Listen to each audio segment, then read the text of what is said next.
Hey, good morning, good afternoon, good evening, wherever you may be watching me, whatever time zone you're at. What's good, everybody? It's your boy Diesel, and you are watching the Shades and Souls channel. Today, we will be talking about the best basketball shoes in the first quarter of the year 2020. I know you see 5 right here, but let's start off with the shoes that disappointed me the most. The Under Armour Anatomic Spawn 2. On my initial performance review, I gave it a score of 16. I eventually returned the shoe because I was so disappointed with it, and there was just no turning back with that shoe. First thing I was so disappointed about was the traction. Performance shoes with no traction don't belong in my closet and should never belong in your closet as well. Okay, the biggest downfall for that shoe was the traction. It had good cushion, it had good materials, it had good lockdown support. The fit in itself as well was also bad, considering that was an Under Armour, and usually Under Armour has got a true to size fit, and it does really have a good fit. This one didn't. I had to go down half a size. Next shoe that I ended up returning was the LeBron 17 Lows. I returned it. The reason why I returned it was because my foot couldn't take it. The shoe had great traction, had great lockdown support, and the materials were actually great, at least for me. Where it lacked was the cushion, and the worst part of it is the fit. Like, it was just too damn tight. Like, I know I like snug fit, but it was just too damn tight that after 2 pickup games with it, I can't take it anymore. There was no breaking in with that shoe. That shoe was just too damn tight. And I guess that compromised the cushioning as well, because I couldn't feel any of the cushion because of the shoe being too damn tight. So that's why I returned LeBron 17 Lows also. Last shoe that I was so disappointed with was a Nike Adapt BB, and yes, I did end up returning that as well. Cushion was really great. It had turbo cushion and had Cushlon as the encasing rubber. It had really good fit. It had great lockdown support because of the lacing and all that stuff. Heel counter as well provided you with some great ass lockdown. Where it messed up for me, one is the materials. $400 for those type of materials. Auto lacing does not cost that much, or maybe if it did, but damn man, performance shoe for $400, that's a big no for me. Especially with the thing I hate about it most and I can't let go of is its traction. Traction was trash, okay? For a $400 shoe, I expected more from that shoe, alright? That shoe will only work on clean courts, mildly dusted court, or dirty courts. Good luck. That's $400 down the drain. Good thing Nike has a return policy that even after you use the shoe, you're able to return it within 30 days. Thank God I was within 30 days when I got done with that shoe. So those were the 3 disappointments. And now let's jump on to my top 5 for the first quarter of the year. Number 5. The Junkman Why Not 0.3. I know this originally released 2019, but I didn't get my pair in the colorway that I wanted until 2020. So I gave this shoe a 16 out of 20 on my initial performance impressions.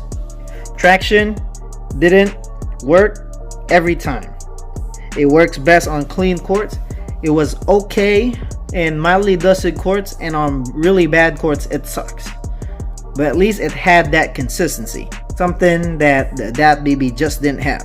Cushion on this one had the articulated zoom, and although this shoe was fun, like, this shoe just didn't cut it for me. Like, I can feel the zoom, I can feel everything. Like, this is just plain Phylon, and to me it just lacked like a little bit of cushioning system right here in the back instead of just regular Phylon. It was stable. I love the lockdown on this, but it's a signature shoe, but it felt just like a generic shoe. That's just for me, That's my opinion of the shoe, and this is in my number 5 for the first quarter of the year. Next, and I know a lot of people are gonna hate me for doing this, but the only reason why I have to put this in number 4 was because this shouldn't even be here, okay? This shouldn't even be a top for 2020, because if this was really a 2020 release shoe, this would be my number 1 or number 2 pair right here. The Nike Kobe 5 Protros. Original date was back in 2010 when this released, but it was too damn good not to include in this list, and that's why it's even on the list. Okay, I gave it a traction of 4, cushion of 4, fit a 4, lockdown support a 4, materials a 3. The reason why I gave 4 for the traction, self-explanatory. Alright, really fucking good. Cushion a 3. Why? Oh, Diesel, the forefoot got Zoom Turbo, midsole got Cushlon. Why would you even give it a 3? I'll tell you why. I know there's a Zoom Turbo here, but the Zoom Turbo not paired with anything in the back, and they tried, and in the back, instead of putting a Nike Zoom bag, they put on like a different, this is still Cushlon, but a different type and a softer type, and it felt so shallow on there. If you guys have the shoe, you guys know what I'm talking about. So what does that mean, and how does that translate in the court? Yeah, you have Zoom Turbo right here, which puts your forefoot at an elevated position than on your heel. That inadvertently actually hurts your Achilles area, because your Achilles area should never extend for no reason like that. Okay, your Achilles area should be supported the same way this one is supported, but not like this. Imagine your foot right here and your Achilles area always like that. That's creating stress on the part of your body that shouldn't be given stress, especially if you're just standing up. Why they give a fit a 3? On the original Kobe 5s, that felt like a glove. For some reason, this one didn't. And if I'm reading Nike's write-up on this, they said they took out some materials out of the shoe. I am guessing some of the padding that's supposed to be in here, that's supposed to be in this area, the entire area of the shoe, I think they took that out and then just made it plain, whatever this material is, and just left it at that. And that took out that glove feeling that the originals had. That's my opinion. I don't know if that's correct, but that's how I felt with the shoe. And lastly, the materials. That was part of the materials. That's why I give it a 3, because it didn't have the original stuff on there, and the original Kobe 5s didn't feel this crispy. This is too crispy. I've already played in this. This is still pretty damn hard, to me at least, or compared to that old one. And I had such a huge expectation for this. Don't get me wrong, it still performs really good, and that's why it's in my number 4. But compared to the original one, this has nothing on the original one. That's just my opinion. The only step up to me for this one was the Zoom Turbo, and that's it. That was my number 4 for my top of 2020's first quarter. Number 3, and I think my number 3 would probably be even somebody's number 1 by the end of the year, would be the PG4s. Alright, the PG4s was one shoe I gave a perfect score in the initial impressions. This coming from somebody who has played with the PG3s, PG4s was amazing, man. Despite having, I was skeptic first on the full length Air Strobel board. Bro, this shoe is really comfortable, okay? First try on, really comfortable. You would not expect that traction to be very effective. It doesn't matter what court you're playing in. Bro, trust me, it grips the floor like nobody's business. Cushion, I still am not sure what is the encasing rubber. It does feel like an injected Phylon. And then the full length Air Strobel, I went through the size with this. It had a really good ass fit. I know not a lot of you guys are into the snug fit, but I am. Like, this shoe was pretty damn good. I have no complaints whatsoever on the shoe. This shoe was amazing. The only reason why I put this in my top 3, and I'm being very petty with this, is the height of the shoe. Like, as I've mentioned, as I picked up this shoe, this could very well be somebody's number 1 until the end of the year. But for me and my style of play, I can't mess with it just because my foot is just literally sitting right here, and that's too high for me. All right, that's the only thing. There was no delay in reaction time, movement wise. There's nothing, no delay at all. But being at that height and knowing my regular height, this is too high for me, too high for my liking. But this is a great shoe.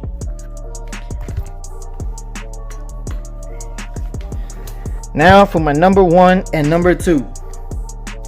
Number 2, I would have to pick. Now this was a hard one. If you've asked me recently what were my go-to shoes, and a lot of people can attest to this, it's either of the two. But do both cater for the same playing style? No. My number 2 would be the Puma Skies, and I'll explain everything. Puma Skies, in my initial performance review, I had this as a 19 out of 20, 4 on everything except the materials.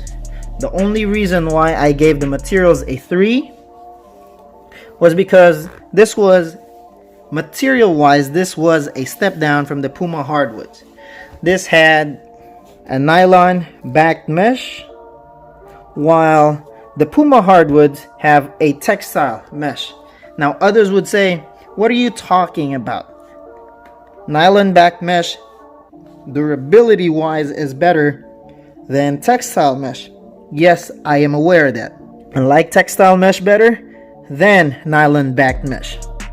Now everything else on the shoe, I have no problems. Even if this was a high top, this high top was the most comfortable high top I have ever worn. And if you were worried about the width on this one because you've tried the hardwoods, this has better width sizing than the hardwoods. Traction anywhere, and I mean anywhere, this is gonna work. Okay, well, guess who just clocked in for work? Baby O in the house. Say hi. All right guys, so we're gonna continue the hi love kiss daddy. Huh? No, we gotta continue with the video, okay?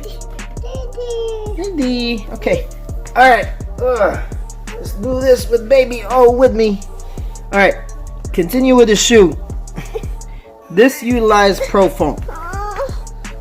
Pro Foam isn't too soft, isn't too hard. It was enough for me. It provided me with just enough cushion, enough energy return. I couldn't ask for more with the cushion. Like, no gimmicks, no frills. It did what it's supposed to do. All right. This had an outrigger, something that the Puma hardwoods didn't have, and besides the nylon backed mesh, everything, the suede, the leather, everything on the shoe is premium. Insides felt comfortable. The shoe may not be very flexible, but they work for me. Despite me being a point guard, I didn't have an issue with this shoe, and that is why this shoe is in my number 2, because everything in this shoe worked like a charm. There you go. That's reason enough for me, and I know not a lot of people will acknowledge how good this shoe is just because of the brand. Well, guess what? The number 1 shoe for 2020 is not even a Nike, not an Adidas, not Puma, nor Reebok. It's Spencer Dinwiddie's shoe, the Kairos Mark II. Although I gave this shoe a 19 on my initial impressions, my scores were 4 on traction, 3 on cushion, 4 on fit. Lockdown support was 4. Materials was 4. That was a 19 out of 20. If I had to do it all over again, I love this shoe, man. The cushion, the only reason why I gave it a 3 was because it was my first time. And that's why I call it initial impressions, because that was the first time I played with the shoe. All right. But over time, that midsole broke in. Bro, Chronofoam is the shit, bro. All right, P-backs, whatever, I don't really care. Like I said, I tell you guys how I feel with the shoe, and I tell it how it is. Traction was perfect. Okay, any type of court. All right, I don't, except for outdoors, I don't think this will last you outdoors. I'm not saying I tried it, but just from feel, it may be durable, but it's not so thick. So that's the only reason why I think this won't do outdoors. But even if it didn't do outdoors, I don't mind. This would still be number 1 traction wise. Dirty, dusty, unclean court, very clean court. You're not gonna go wrong with this shoe. All right. Cushion, like I said, I made a mistake on my initial impressions. I should have just made that a 4, but obviously I'll tell you guys how it is, and that was how it was on the first day.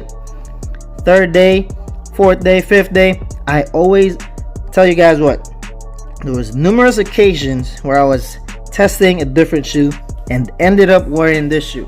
I ended up taking them off, replacing them with this shoe for the rest of the night. That's how good this was.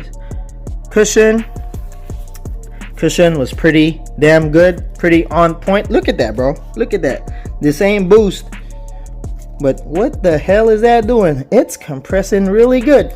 And the best thing about it is the energy return. Like, there is no delay on sudden movements, nothing like that. I didn't feel it. One unique thing about it is this TPU right here. I know most of the shoes have external heel counters. This is an extension of that support system for the shoe. Although this isn't too rigid, you can see that this provides your stability and support right here when it comes to your ankle. Most ankle injuries come from rolling of the ankles, right?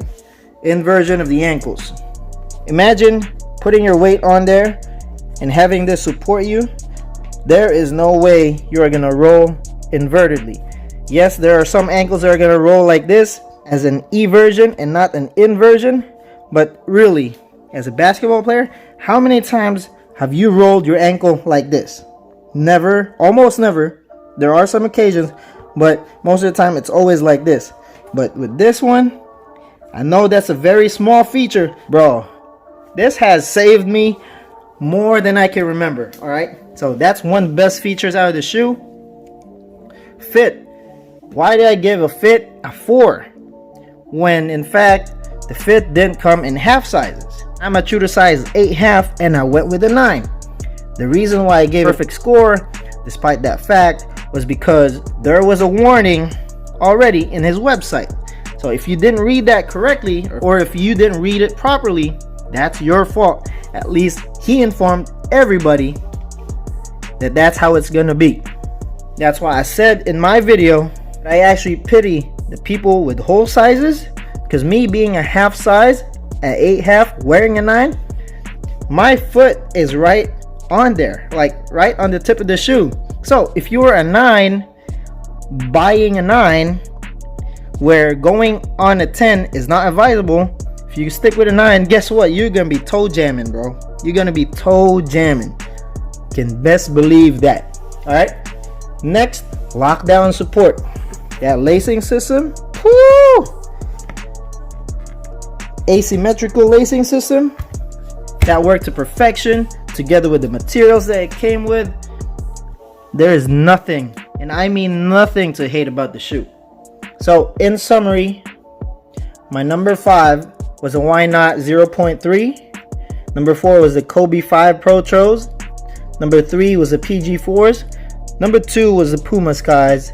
And number 1 is the Kairos Mark II. If you guys wanted the individual real review for each, I'll put a link down below. Except for the Kobe 5 Protos, I did not make a performance review out of those. I also didn't make one for the Why Not 03s, but everything else I'll put a link down below. We have approached the end of the video. I originally intended to finish with a fan question portion on this video, but this video has already dragged itself too long, and so I will just make a different video for the fan questions. Thank you guys for watching. Thank you guys for your support. It's your boy Diesel signing off.